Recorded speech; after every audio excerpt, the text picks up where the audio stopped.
Hola, buenas noches. Bienvenidos al programa. Yo soy Jaime Bailey. Hoy es miércoles 12 de julio. Estamos saliendo en directo. Ha caído un diluvio aquí en Miami. Son las 10:30 de la noche. En un momento voy a conversar con un joven, brillante, muy carismático político colombiano, precandidato presidencial del Centro Democrático, o sea, del uribismo, Rafael Nieto Loaiza. No se lo pierdan. Va a ser seguramente un gran animador de la campaña presidencial el próximo año. Cuenta el programa, estamos saliendo en directo, ha venido desde Bogotá un político colombiano que milita en el Centro Democrático, ha sido un cercano colaborador del presidente Uribe y es precandidato presidencial del uribismo, es Rafael Nieto Loaiza. Un aplauso para Rafael, por favor. Bienvenido. Muchas gracias, Jaime. ¿Tú quieres ser presidente de Colombia? Sí, señor, eso quiero. ¿Por qué? Porque creo que estamos frente a las elecciones más importantes en décadas en Colombia, Jaime. ¿Por qué? Porque si comparas dos momentos históricos, la elección del 2002 y la elección del 2018, te darás cuenta, la del 2002 es la del presidente Uribe. Lo recuerdo. Muy bien. Te darás cuenta que estas circunstancias son mucho más complejas y más difíciles que las de entonces. En aquel momento teníamos claramente identificado al enemigo, sabíamos quién era, de dónde estaba. Hoy es un enemigo difuso, que tiene una pata adentro y una pata afuera, y que juega, ahí sí, a todas las formas de lucha. Aquel entonces teníamos una sociedad unida, clara, que tenía el objetivo definido de combatir ese enemigo. Hoy Santos nos deja una sociedad dividida, polarizada, que está lejos de tener un consenso de lo que hay que hacer frente a ese enemigo. En aquel entonces teníamos unas fuerzas militares y una policía que venían en un proceso de reestructuración y de fortalecimiento muy fuerte a partir del Plan Colombia que implementaba el presidente Pastrana, y hoy tenemos una fuerza pública débil, con un problema serísimo del mando y una distancia enorme con el resto de la institución, sin capacidad operativa, sin capacidad de inteligencia, muerta del susto porque su inseguridad jurídica es absoluta y sin ningún ánimo de combatir. Bueno, es interesante. Ahora, ¿por qué en tu opinión las FARC, ahora 2017-2018, con un pie en la legalidad, en el Congreso, a medias de ser un partido político, pero con un pie todavía en la violencia, es un enemigo más peligroso que el que enfrentó valerosamente Uribe en 2002? ¿Por qué? Porque en este caso concreto tienen la oportunidad de aprovechar todos los beneficios, todas las ventajas, todos los privilegios que les ha dado Santos en el acuerdo, beneficios, privilegios y ventajas que no tienen el resto de los colombianos, ¿no? Es decir, aquí Santos ha terminado por premiar a los bandidos por el hecho de llevar 50 años matando. Y además mantienen un pie afuera. Hay una duda de si esas disidencias que están de las FARC, ya son 22 disidencias, son disidencias reales o estratégicas. Vamos a suponer que sean reales. Igual no importa, hay una gente que se quedó por fuera. Esa gente está vinculada al narcotráfico y a la minería ilícita. Además, cabe la duda de que haya varios miles de guerrilleros en territorio venezolano que nunca se han desmovilizado, y sin duda una parte de los milicianos no lo hicieron. ¿Crees que han entregado todas las armas? Definitivamente no, eso está fuera de discusión. Aquí entregan menos armas que hombres. Si uno suma el número de guerrilleros enmontados más milicianos, dan alrededor de 9.000 y pico, y no han entregado sino 7.132 armas. Eso ciertamente no es creíble. Entonces, si tú ganas las elecciones el próximo año y eres el próximo presidente de Colombia, ¿de qué manera cambiarías esos beneficios, esas ventajas que Santos ha concedido a las FARC? ¿De qué manera cambiarías eso? El acuerdo entre las FARC y Santos es un acuerdo espurio, es un acuerdo ilegítimo.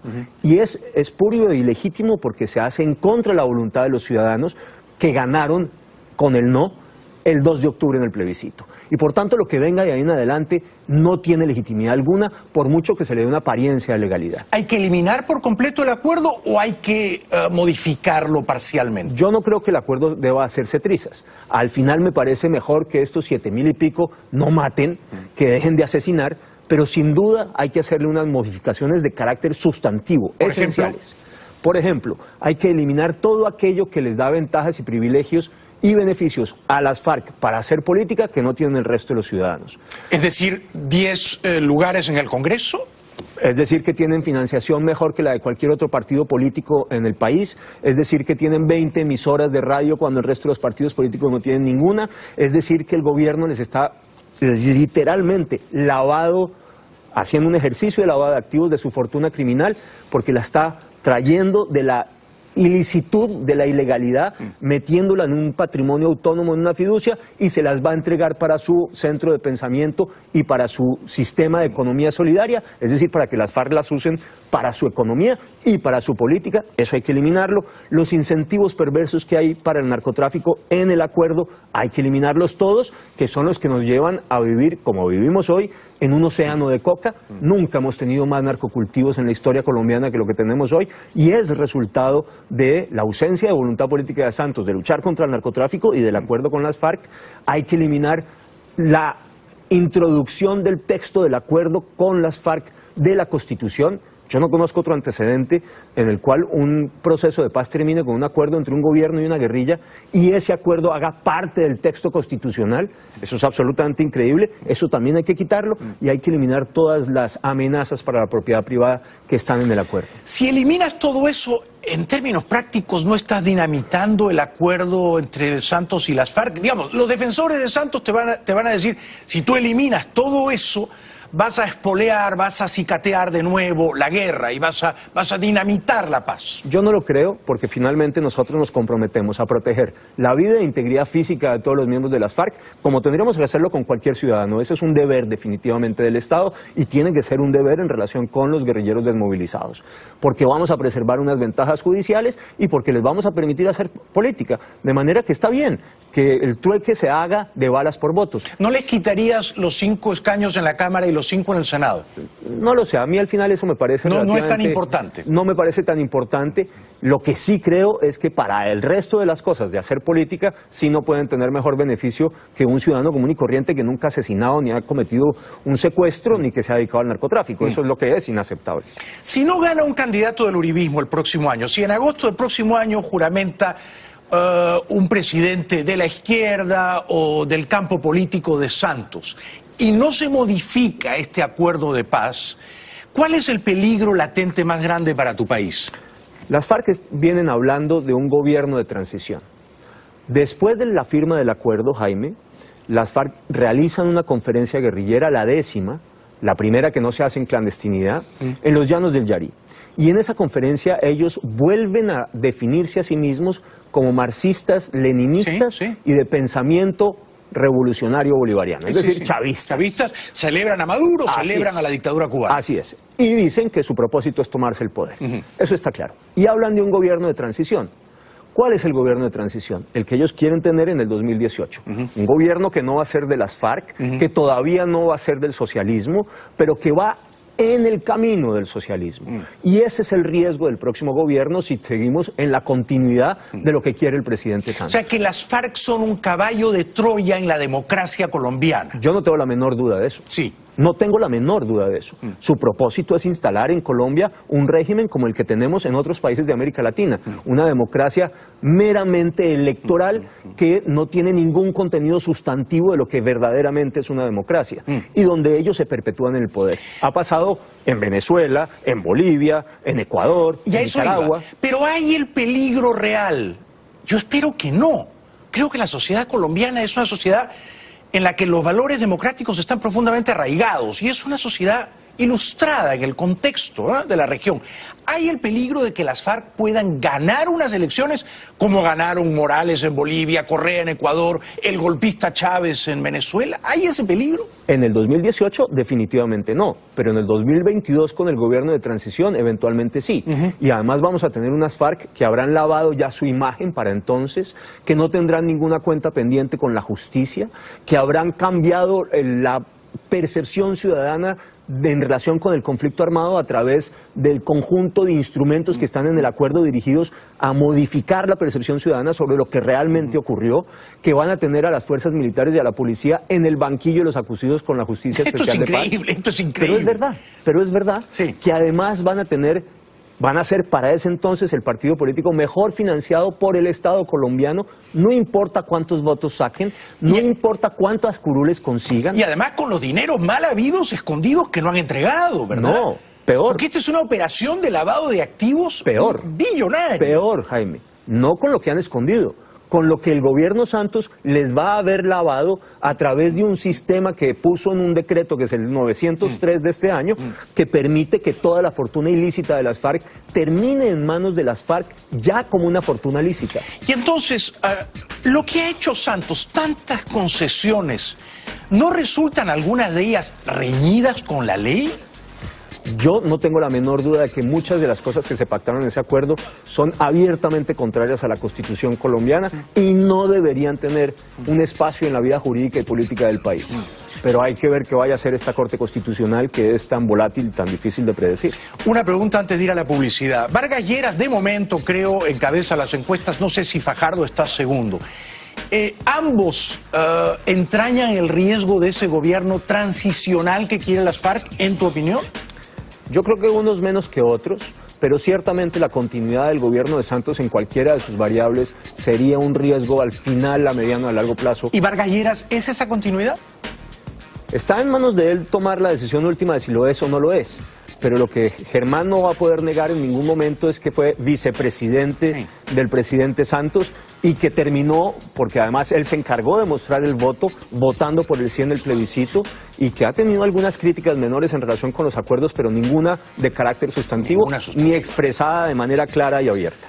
Estoy encantado de conocerte, Rafael Nieto Loaiza. Te ruego que te quedes con nosotros hasta el final. Regresamos en 2 minutos con este joven, brillante, carismático, político, uribista, candidato presidencial, precandidato presidencial del Centro Democrático. No nos dejen solos, ya volvemos.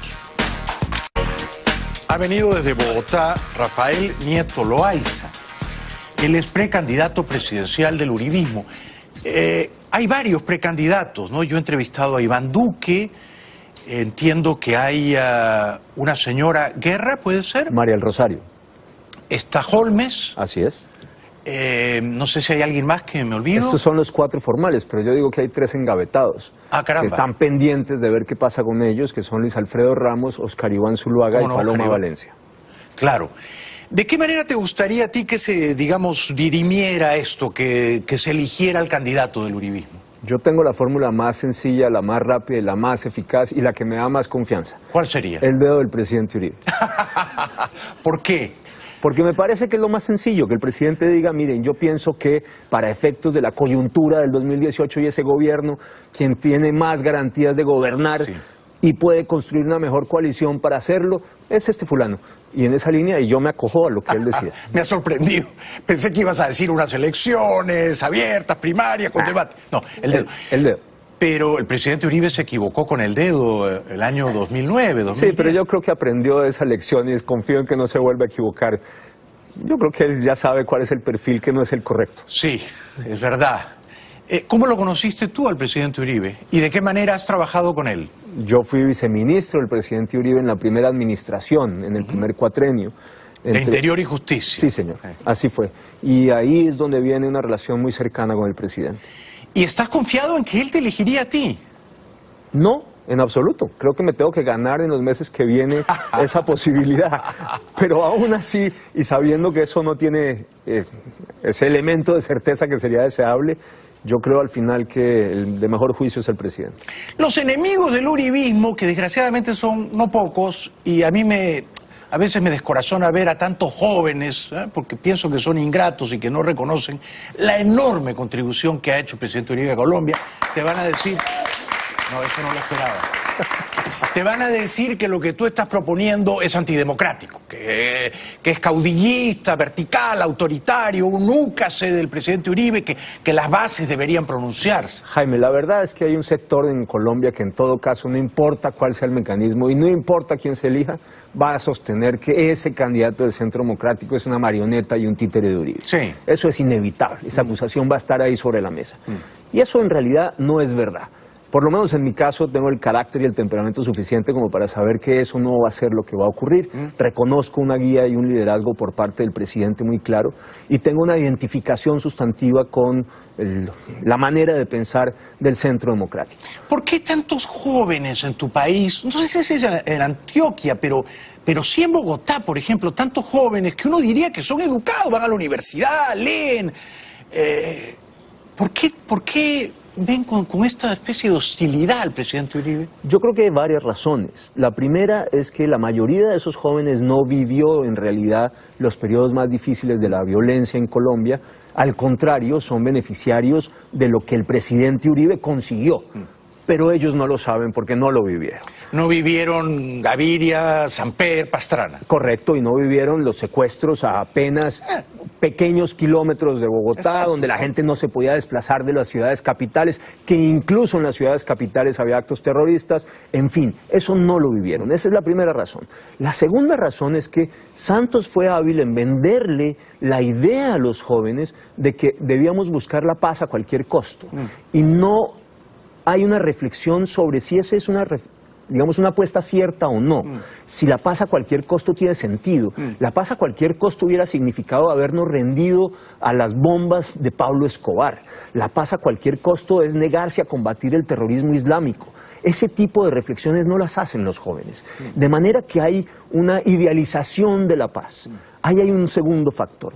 Pero hay uno tercero, y es que en buena parte del sistema educativo colombiano hay una penetración cultural de la izquierda muy efectiva, que muestra de alguna forma que las ideas del libre mercado, el capitalismo, la idea de luchar contra los violentos son algo que no son realmente deseables, sino que al contrario pueden ser elementos negativos para la sociedad. Y eso pasa en nuestro sistema educativo y en nuestro sistema universitario, incluso en el privado. Sí. Y por último, yo tengo la sensación de que la campaña sistemática de los medios de comunicación más tradicionales en Colombia contra el presidente Uribe, orquestado en buena parte por el presidente Santos, da resultado, y que eso va haciendo mella poco a poco en los más jóvenes y va haciéndoles creer que efectivamente cualquier cosa que tenga vinculación con el presidente Uribe es mala y está equivocada. Es muy interesante el análisis que has hecho, porque es verdad, eran niños o ni siquiera habían nacido, entonces no vivieron las desgracias de la guerra, Así ¿no es cierto? Luego hay esta penetración mediática. Ahora, esa campaña contra el presidente Uribe, ¿está dictada por principios o está dictada por intereses mercenarios? Yo creo que hay una combinación de ambas cosas. Digamos, hay un sector de la prensa colombiana que está situado muy a la izquierda y que efectivamente tiene unas razones de carácter ideológico para pelear contra Uribe y lo que significa el presidente Uribe, pero también creo que hay un conjunto de periodistas fletados por la mermelada del gobierno que enfilan sus baterías contra el presidente. En 30 segundos, no hay más tiempo, pero espero que esta plática se reanude. Dime, por favor, ¿por qué si yo fuera colombiano debería votar por ti para ser presidente de tu país? Porque hay un compromiso absolutamente decidido con la restauración de la democracia y su defensa y la de las instituciones republicanas, porque además el compromiso es total para luchar contra la corrupción que nos deja el presidente Santos en unas magnitudes inconmensurables, y porque además hay una vocación y un compromiso total para conseguir que 18 millones de pobres que hay en Colombia salgan de la pobreza, y eso no se hace a través del socialismo, Jaime, se hace a través de un modelo de capitalismo popular. Un aplauso para el gran Rafael Nieto Loaiza.